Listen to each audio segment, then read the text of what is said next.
नमस्कार दोस्तों।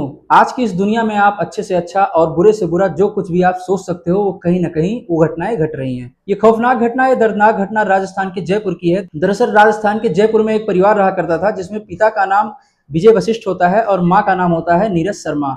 इनके 2 बच्चे होते हैं, एक बेटा होता है और एक बेटी होती है। बेटा जो होता है वो शरीर से 50% विकलांग होता है और उसका बॉडी और दिमाग पूरी तरीके से काम नहीं करता है। किसी न किसी एक व्यक्ति को उसको हमेशा जरूरत पड़ती थी जो उसका देखभाल करे और टाइम टाइम पे उसको दवा, भोजन, पानी जिस चीज की आवश्यकता उसको पड़े उसको दे। इस जो बेटी होती है दोस्तों उसका नाम आयुषी होता है। माँ बाप ने उसको बहुत अच्छे से पढ़ाया लिखाया था और ये सोचा था कि पढ़ लिख के मेरी बेटी किसी काबिल बनेगी और आगे चल के मेरा नाम रोशन करेगी। लेकिन कुदरत को तो कुछ और ही मंजूर था। ये जो आयुषी होती है दोस्तों ये क्रिमिनल माइंड की निकल जाती है और इसका माइंड सेट परिवार वालों से बिल्कुल अलग हो जाता है। परिवार में सब कुछ ठीक ठाक चल रहा होता है दोस्तों, पर अचानक में जो विजय वशिष्ठ जी होते हैं उनको एक खतरनाक बीमारी हो जाती है, ब्रेन ट्यूमर उनको हो जाता है। उसके बाद उनकी तबीयत धीरे धीरे करके बिगड़ने लगती है। अब जब उनकी तबीयत बिगड़ने लगती है तो परिवार वाले काफी चिंता में आ जाते हैं। जो माँ होती है नीरज शर्मा वो दुखी रहने लगती है कि परिवार में जो मेन मुखिया थे उनकी तबीयत इस तरीके से खराब हो गई, जो हमारा बेटा है उसका देखभाल कैसे होगा। जो विजय वशिष्ठ जी थे वो सारी चीजों में मदद करते थे, घर के मुखिया थे और एक बड़ी जिम्मेदारी उनके ऊपर थी।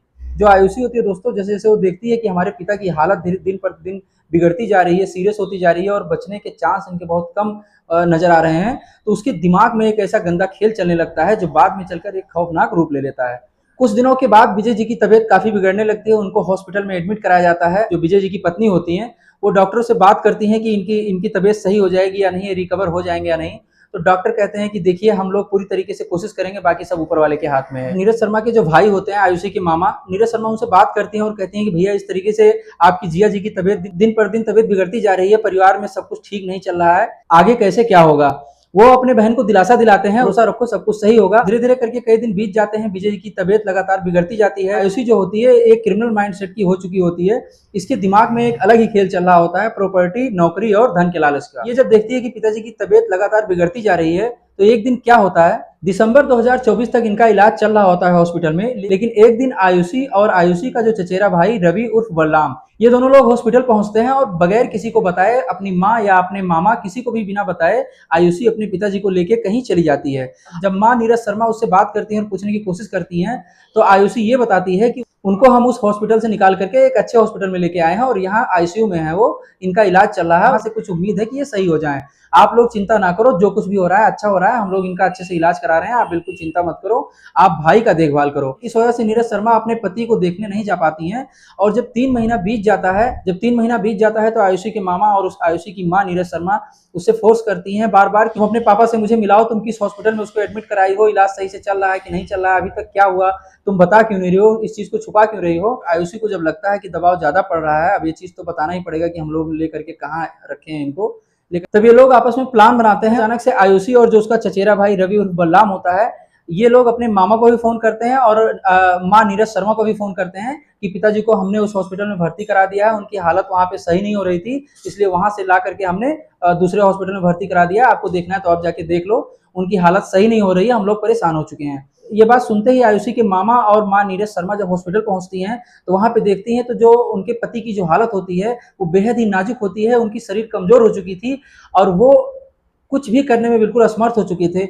वो घबरा के डॉक्टर के पास जाते हैं और डॉक्टर से पूछते हैं, डॉक्टर साहब इनकी कैसी स्थिति है, ये सही हो पाएंगे कि नहीं, अभी इनका कैसा हाल चाल है। डॉक्टर साहब विजय जी को चेक करते हैं और चेक करने के बाद में वो बताते हैं कि इनका फेफड़ा और हार्ट ये 90% डैमेज हो चुका है, सब कुछ भगवान के हाथ में है, उम्मीद बहुत कम है, लेकिन हम लोग आखिरी दम तक, आखिरी सांस तक प्रयास करेंगे इनको बचाने का। ये सुनने के बाद आयुषी की माँ जो है बहुत दुखी हो जाती है और वापस अपने बच्चे की देखभाल करने के लिए घर को चली जाती है। 9 अप्रैल को आयुषी की माँ नीरज शर्मा और उनके भाई जो होते हैं वो डॉक्टर साहब से बातचीत करते हैं और डॉक्टर साहब इस तरीके की बात बताते हैं। ये सारी बातें होती हैं। उसके बाद 21 अप्रैल को अचानक ये पता चलता है विजय वशिष्ठ जी की मौत हो चुकी है।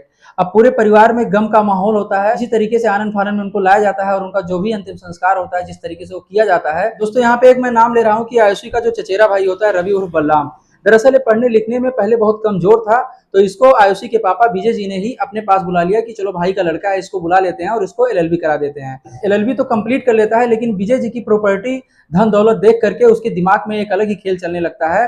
रवि उर्फ बलराम इतना तेज था दोस्तों कि वो धीरे धीरे करके आयुषी को अपने प्रेम जाल में फंसा लिया, यानी अपनी सगी बहन को, चचेरी बहन सगी बहन ही होती है, अपनी सगी बहन को वो अपने प्रेम जाल में फंसा लेता है और आगे चल के वो उसके साथ में एक पति पत्नी जिस तरीके से रहते हैं उस तरीके से रहने भी लगता है। है। आयुषी के पिता के मरने के बाद ये बातें सामने आई कि अब नौकरी कौन करेगा, क्योंकि माँ जो नीरज शर्मा थी वो भी पढ़ी लिखी थी और आयुषी भी पढ़ी लिखी थी। आयुषी बार बार इस बात का दबाव बनाने लगी कि माँ पिताजी की नौकरी मैं करूंगी, मैं कमाऊंगी और अपना पूरा परिवार चलाऊंगी। आयुषी का चाल चलन देख के उनकी माँ को भरोसा नहीं हो रहा था, कहीं ना कहीं उनके दिल में कुछ बातें चुभने लगी थी और रिश्तेदार भी उनको यही समझाने लगे आयुषी की माँ को कि ये पढ़ाई लड़की एक दिन पढ़ लिख के दूसरे के घर चली जाएगी, फिर तुम्हारे इस बच्चे का खर्चा कौन उठाएगा, तुम्हारा खर्चा कौन उठाएगा। इधर आयुषी क्या करती है कि माँ को बिना बताए जा करके फार्म होम सब भर के कंप्लीट कर देती है पिताजी की नौकरी पाने के लिए। माँ को जैसे पता चलता है कि आयुषी मेरे से बिना बताए जा करके नौकरी पाने का प्रयास कर रही है, फार्म वगैरह भर चुकी है, तो माँ का दिल काफी दुखी होता है और वो तुरंत जा करके अपने तरीके से नया फार्म भर के नौकरी खुद ले लेती हैं। यहीं से आयुषी अपनी माँ से पूरी तरीके से चिढ़ जाती है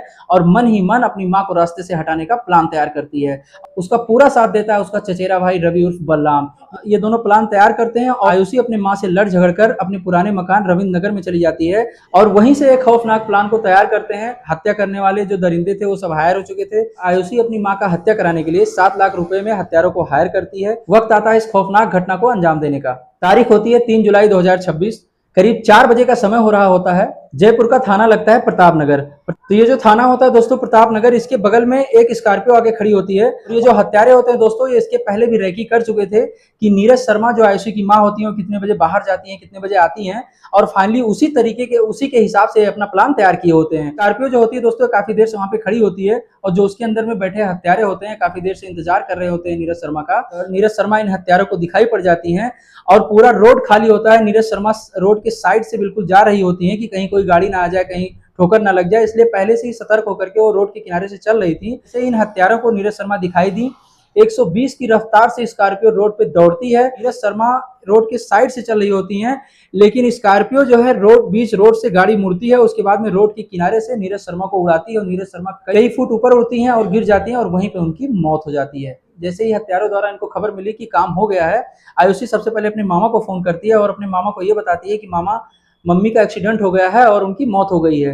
अब ये बात जैसे ही मामा सुनते हैं उनको हजम नहीं होती है क्योंकि आयुषी की जो माँ नीरज शर्मा होती है अपने भाई से बहुत कुछ बता चुकी होती हैं, आयुषी के नियत के बारे में, उसके विचार के बारे में, उसके स्वभाव के बारे में। तो जो आयुषी के मामा होते हैं वो बिना देर किए हुए केवल 4-6 लाइन का एप्लीकेशन लिखते हैं और लाके प्रताप नगर के थाने में तहरीर देते हैं, जिसमें साफ साफ उन्होंने लिखा था कि नीरज शर्मा का कोई एक्सीडेंट नहीं हुआ है बल्कि उनकी हत्या कराई गई है और इस जघन्य हत्या का आरोपी उन्होंने किसी और को नहीं बल्कि अपनी भांजी आयुषी को बताया। पुलिस जैसे ही ये बात को सुनती है वो बहुत चौंक जाती है। कोई लड़की अपनी माँ को क्यों मारेगी, उसका भला क्या स्वार्थ होगा।